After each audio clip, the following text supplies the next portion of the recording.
শেখ মুজিবুর রহমানের প্রতিকৃতি সংরক্ষণ ও প্রদর্শনের বিধান বাতিল চেয়ে মতামতের জন্য নতুন করে মতামত চেয়ে রাজনৈতিক দলগুলোকে চিঠি দেওয়ার প্রতিবাদ জানিয়ে ঐকমত্য কমিশনকে পাল্টা চিঠি দিয়েছে কয়েকটি রাজনৈতিক দল।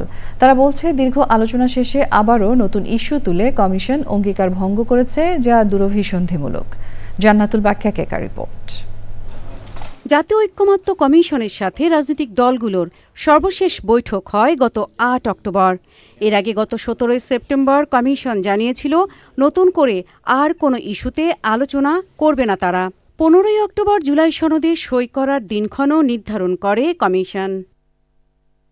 কিন্তু এমন প্রেক্ষাপটে গত ৯ অক্টোবর নতুন আরেকটি ইস্যু, শেখ মুজিবুর রহমানের প্রতিকৃতি সংরক্ষণ ও প্রদর্শনের বিধান সম্বলিত ৪ অনুচ্ছেদ বাতিলে রাজনৈতিক দলগুলোর মতামত জানতে চিঠি দেয় জাতীয় ঐকমত্য কমিশন।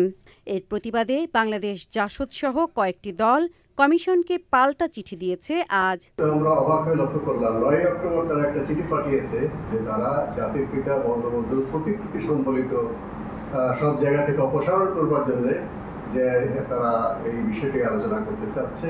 আমরা মনে করি এটা ঐকমত্য কমিশন ঠিক করেনি, এটা দুরভিসন্ধিমূলক, এবং আমরা মনে করি যে ঐকমত্য কমিশন যথোপযুক্ত ফোরাম নয় এটি আলোচনা করবার জন্য।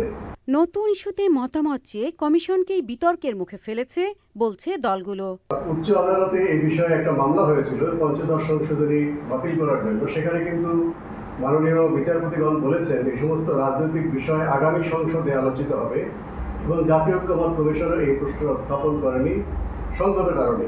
১৭ সেপ্টেম্বর তারা বলেছিল যে ঐকমত যতটুকু হয়েছে জুলাই সনদে সেখানে আর কোনো আলোচনা হবে না। রাষ্ট্রপতি, প্রধানমন্ত্রীর কার্যালয়, জাতীয় সংসদ, কূটনৈতিক মিশন ও সরকারি বেসরকারি বিভিন্ন প্রতিষ্ঠানে শেখ মুজিবুর রহমানের প্রতিকৃতি সংরক্ষণ ও প্রদর্শনের বিধান সম্বলিত বিষয়টি দীর্ঘ ৯ মাসের আলোচনায় কেন তোলা হয়নি, এই প্রশ্ন রেখেছেন সংশ্লিষ্টরা।